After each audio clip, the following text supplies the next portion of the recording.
bulan yang lalu, lepas tu pemerkasa dan juga yang akhir ini pemulih, ya.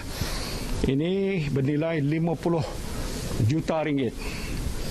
Jadi kita telah menguruskan 500,000 bakul dan ini masih berterusan. Dia belum selesai, dia melibatkan 2 juta penerima. Kemudian yang akhir ini pemulih. Ada jumlah 66.6 juta ringgit. 66.6 juta ringgit, lebih daripada 666,000 bakul, ada 2.6 juta penerima. Jadi kalau ambil kira semua itu, ini tak termasuk yang terkini yang kita lihat tadi, sumbangan daripada beberapa badan-badan korporat, dan saya ini akan kita teruskan. Hari ini saja termasuk sumbangan yang saya berikan pada kementerian hampir 21 juta. So that's a lot of money. Ini kita akan teruskan untuk meningkatkan program bantuan bakul ini. Jadi kalau ambil keseluruhannya, tanpa ambil kira yang terkini, 173.429 juta, ya, yang melibatkan 2.315 juta bakul dan penerimanya 9.26 juta penerimanya.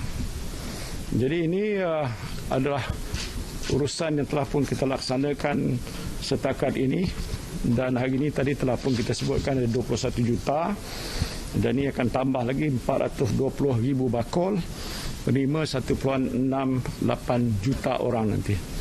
Jadi kalau ambil kiraan itu, saya kira sebahagian besar daripada kumpulan-kumpulan SASA yang ada dalam kumpulan-kumpulan sebegitu, baik dia M40 ke B40, sekarang kita tak kira.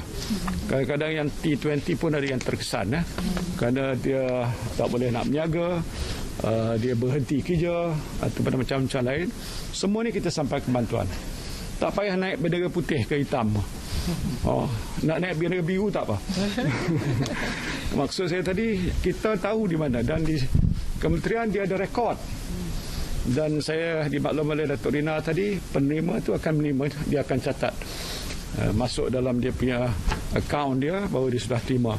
Rasa saya kalau turun ke banyak tempat rumah ni, tengok kat dapur dah penuh dah kot.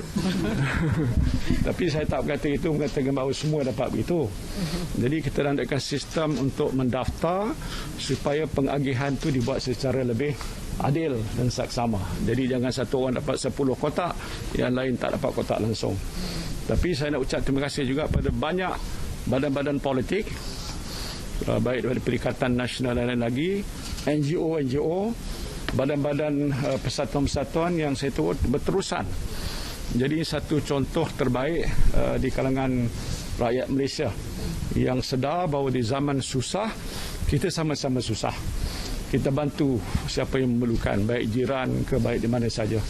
So ini adalah suatu usaha yang kita akan terus lakukan di samping langkah-langkah yang lain yang telah pun kita laksanakan untuk menguruskan masalah COVID negara kita.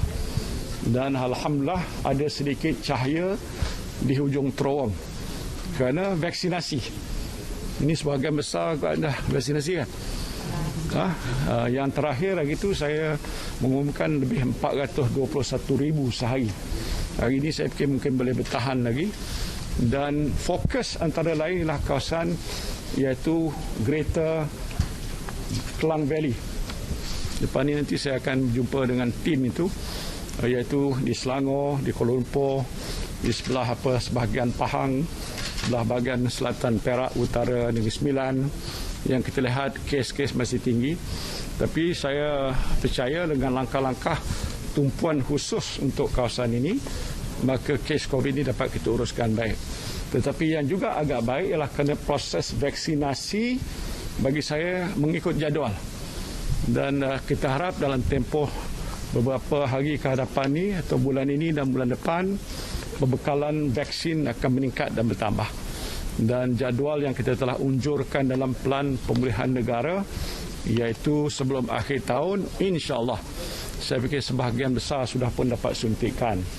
Mutakhir sekali ialah saya telah minta jawatan kuasa pengurusan ni untuk menilai semula bagi mereka-mereka yang telah dapat vaksin 2 suntikan, supaya mereka akan diberikan kelonggaran-kelonggaran ya, sama ada dari segi perjalanan ataupun pergi ke kedai ataupun makan di restoran.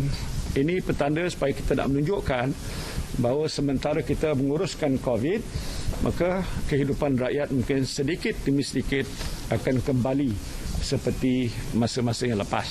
So these are the initiative forward. Dan tempoh jangka masa ikut pelan pemulihan itu hanya sehingga akhir tahun. Jadi bersabarlah. Jangan kata kerajaan tak bagi tumpuan. Jangan sekali percaya dengan kempen kerajaan gagal. Minta maaf, saya tak bercakap politik di sini.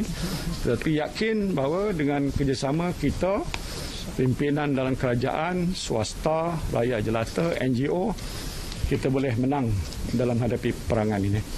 Jadi sebab itu saya ucap terima kasih kepada Datuk Rina, Datin, Datuk Zilah dan sebagainya yang telah bersama-sama berusaha non-stop siang malam kan. Tapi mata masih celik lagi. So terima kasihlah. Assalamualaikum warahmatullahi wabarakatuh.